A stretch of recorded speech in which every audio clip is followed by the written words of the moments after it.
Welcome everyone, this is Madhog the Master and this other guy is Matti. Tonight we're going to do something a bit different from the usual thing that we do.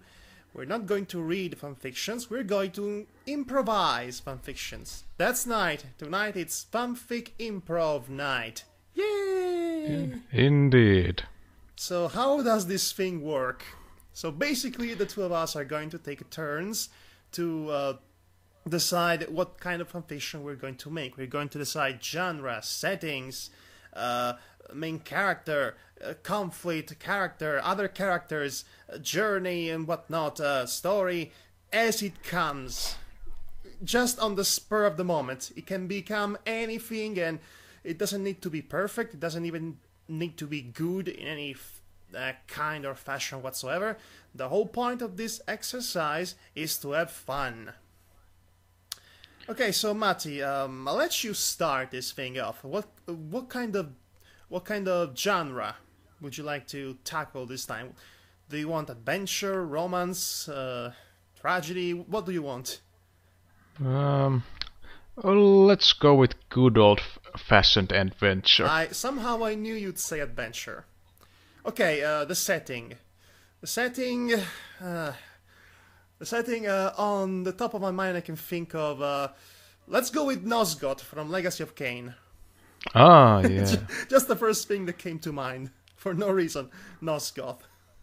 Okay, who's going to be the main character? It can be anyone from any franchise whatsoever. How he gets to Nosgoth is something you can decide afterwards. Okay, so you decide. Okay, you decide the main character. Like, come on. Let's go with Kain. Boring. You just took a character from the show. Ah, I mean, so I take some different characters than it from can be the. anyone or anything from any franchise. Well, let's say Simba from Lion King. That's a nice choice. Okay, so Simba. Okay, well, let's start this thing. Let's imagine, where is Simba right now? I'd say is actually at a... Simba is visiting an anime convention in... that's in the world of regular show. He meets up with Mordecai and Rigby, and they're all like, "Oh, Simba, what's up, bro?" And, "Oh... hi there, guys," and high fives are exchanged, bro fists, and they're going to play a video game. So at this point, how do we get Simba to Nosgoth? Matti. Well, Mother Brain from Captain N Nice. comes and changes the TV, so Simba gets sucked into the TV and goes into the world of Nosgoth. That's nice. That's nice. Nice thinking there. All the while, Mordecai and Rigby are all like, whoa, dude, that was awesome. And they keep playing games like nothing ever happened. They are just happy that for once the otherworldly nonsense doesn't regard them. Okay, so Simba is sucked in Nosgoth, and he meets, and the first person he meets, the first entity he meets, is the Elder God. Ah, yes. Is the Elder God who says, it says, "Oh, wait a minute, you're not Raziel? Oh, whatever, I'll just use you to carry on my plan and the wheel of destiny and whatnot. This plan is overcomplicated, I can even keep track of it. So go out there and suck some souls and feed me and whatnot. Here's your magical soul-sucking cape, and here's your instruction manual to how to suck souls, and good luck on your first day job, and get out of here." And before Simba can say or do anything, just what? He goes out there and starts an adventure. And to think that whole franchise started when one god was hungry. Oh, yes.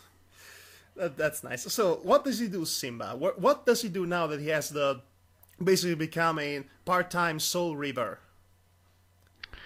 Well, I guess someone has to explain to him what the soul is. I mean, he does believe in the afterlife, but I'm not sure does he answer. Actually believes in the circle of life, which is basically which basically I believe it. Yeah, the whole thing about the stars, where the past kings go and die and watch you from afar, and then there's the circle of life. I have no idea what are the religious inclinations of Simba, so let's just go with he believes in an afterlife. So, okay, so here's the conflict. He is now stuck doing Soul River duties for no apparent reason whatsoever, but he realizes that sucking up souls, it will prevent those souls to actually join the kings of the heavens as he was taught when he grew up. So we have an ethical dilemma with a religious dilemma and some and thus the conflict is formed, and he doesn't want to do that. But and he tells that to the elder god. The elder god's okay. You know what? He's like, you know what? You do that, and I'll send you back to your home. You don't do that, you're stuck in here forever. So dilemma. What does Simba do? Will he carry on the plans of the elder god so that he can go back to the home? He could just do that. After all, this is a world he knows nothing about and he doesn't care about. But that's not our Simba. He is a hero. He's a good guy. He cannot do that. He cannot bring himself to do something so despicable as to deny people who die their deserved afterlife. Yeah, well, he's going to first examine some of the lands of Noscot, and here's about this guy called the Nemesis who resides in the northern castles. The Nemesis? Who was the Nemesis again? Nemesis is from the first game, Blood Omen. He was yes, this I'll let you tyrant. a secret. I only played Soul River 2 and Defiance.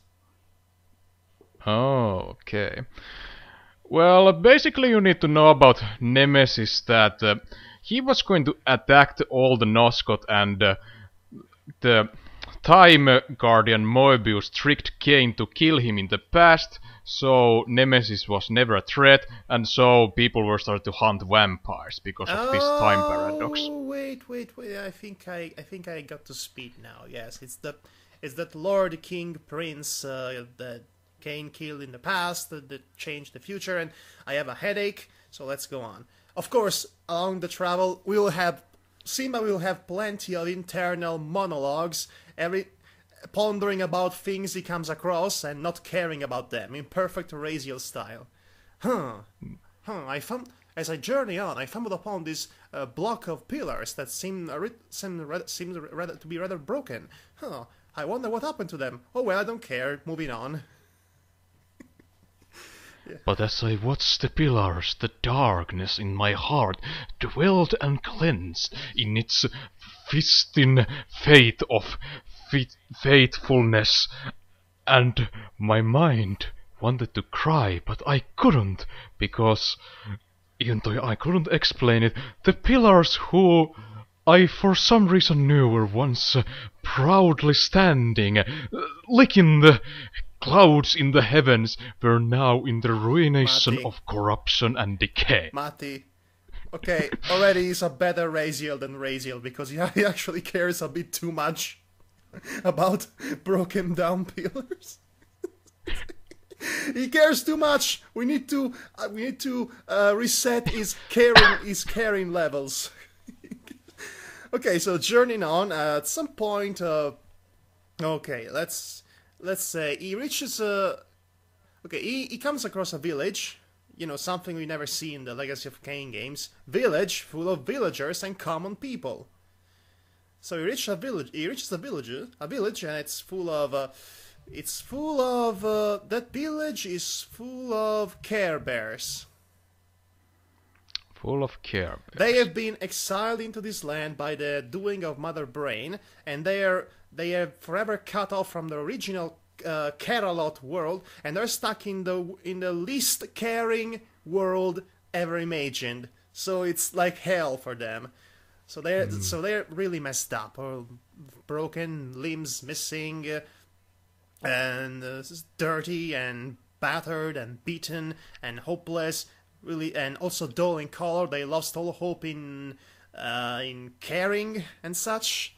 And this was no place for these creatures of loveness who were trying to resemble some sense in the world. Okay. And okay, so you're you're the official internal monologuing guy. Okay. Please proceed. as I watched these creatures that were clearly abandoned by anything that would love anything ever, they were seemingly careless in their actions, even though they tried to care, yet couldn't. Or they so wanted dearly, and one of them said, even Darkheart wasn't this bad. Darkheart! Time for a game of disappearing bears. Okay, and okay. And then my predatory instincts awakened. Oh come on! Yes, but then so I tried to attack them to eat them, but then only then I realized they're actually stuffed bears, so they are not made of meat. So that was a complete waste of time. And now they were hostile against me. Oh, and I was like, oh crap-a-doodles. And they said, taste the rainbow, motherfucker! And they blasted me with that sitting sight of color spectrum. I was going to have them having a quest for him. And now you went down that route. It's hopeless. So now they're attacking me, says Simba. No, stop attacking me, I'm sorry, it was just animal instinct, please forgive me. And oh, what's the use? So Simba kills everyone and steals their souls, and they go to the other gods. So much for the conflict. Oh wait, now then he realizes what he's done, because he was possessed by some sort of frenzy that he could not control, Soul River shenanigans and whatnot. And once he realizes what he has done to the entire village of now dead, soulless Care Bears, he's absolutely let me finish. He's absolutely in shambles and despaired and cries, and it's broken down, and he thinks like he's become a monster. And we have the monster song from Skrillex playing in the background for good measure. Have I truly become the thing that I so much despised? What is the thing he so much despises? We haven't established it. Yes, but Scar was a tyrant, but he didn't actually kill and steal souls. So that's that's a bit far-fetched, but okay. This thing that was nothing but tentacles, squirming in the unknown depths of the abyss. That creature radiated with pure selfish malice, and now that I gazed upon the pool of fluff that was pouring out from this once a noble creature's chest, I realized what I had become.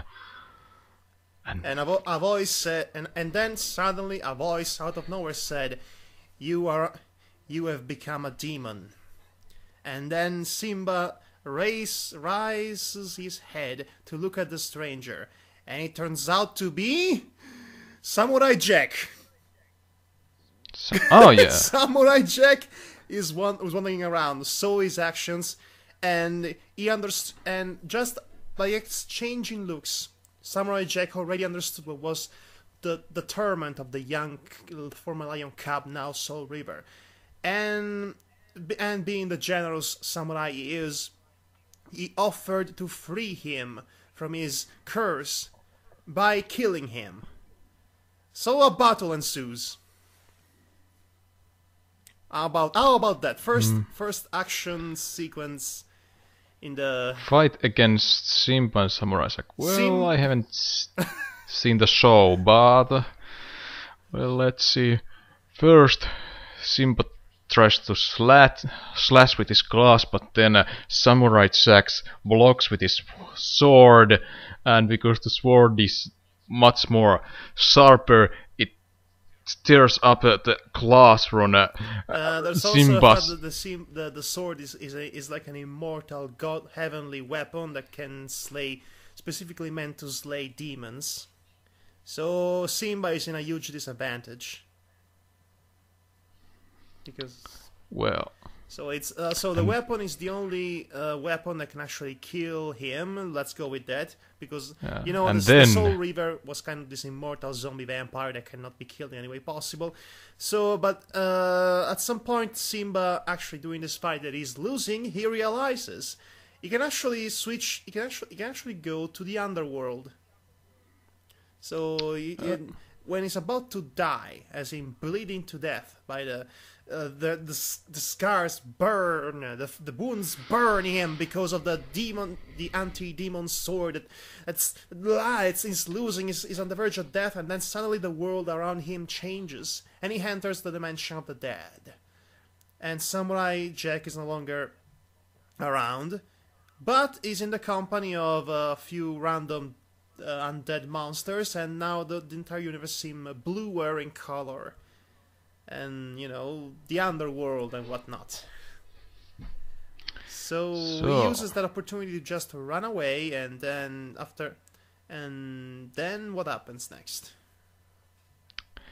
well, in the underworld, he sees all the souls roaming around, and the one soul he sees is Judge Frollo.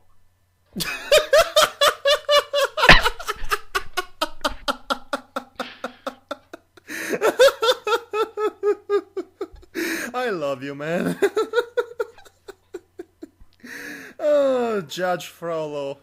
Oh, yes. So Judge Frollo and looks at him warily, and with a smirk, he says, I am dead, but right now, I do not envy you.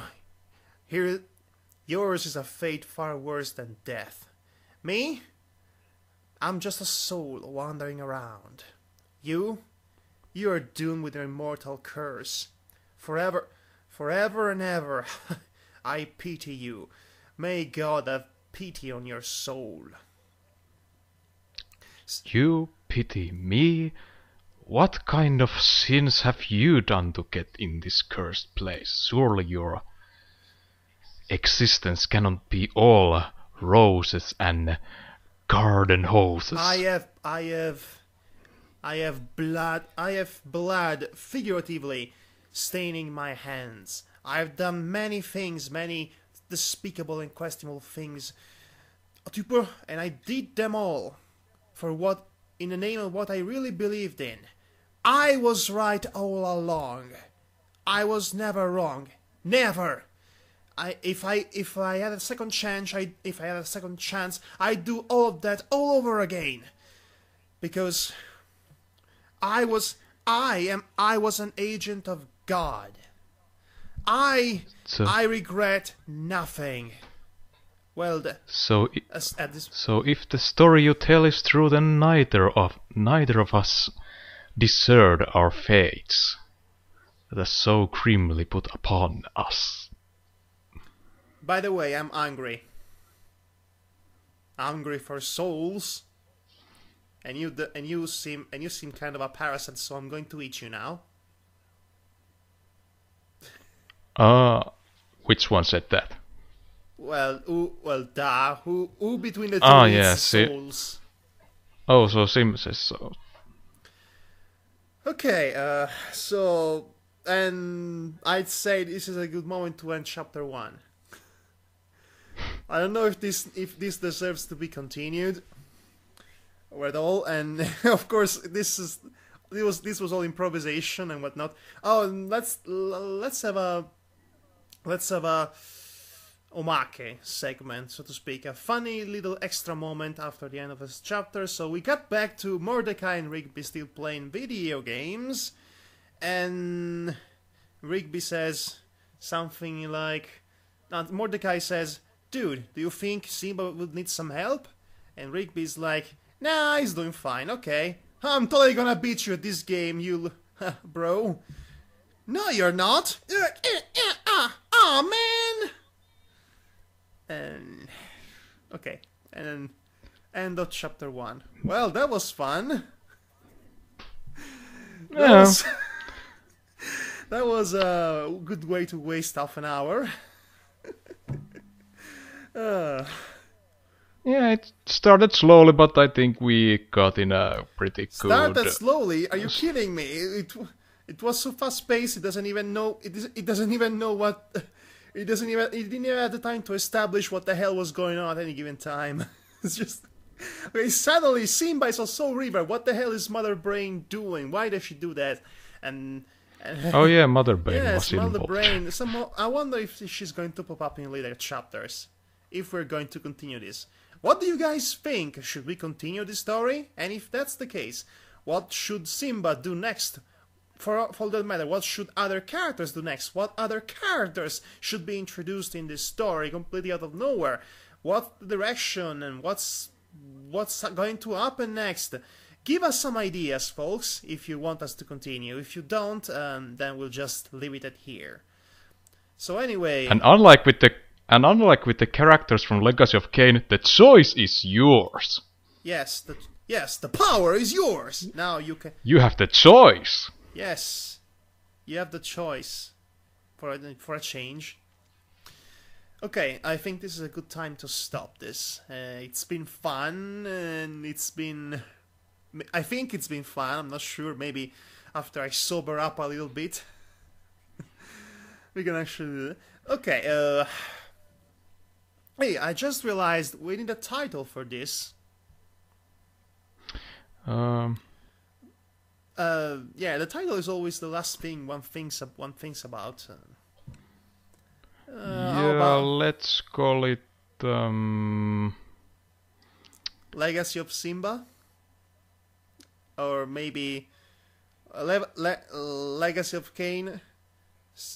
Legacy of Simba, the darkness awaits. Legacy of Simba, the darkness awaits. That's a cheap and cheesy title. It's perfect. Legacy of Kain, Legacy of Simba, the darkness awaits. That's the title of this fanfiction that we come up on the spot. That's the title we're going with. We're not changing it. Well, maybe we are. It's a working title. So, what do you think? Do you have a better title for this fanfiction? Let us know in the comments if you're willing to. Again, give us suggestions as to how to continue this trash, and we'll heed your whims and whatnot. But for now, we bid you a goodbye. This has been Madhog, the master of improv, apparently. And this has been Hedonistic Actor. Yes. Or Hizzy. For all we know, it could be a Soul River. Are you a Soul River? Why me? No, you're not. Okay, bye everyone. Bye.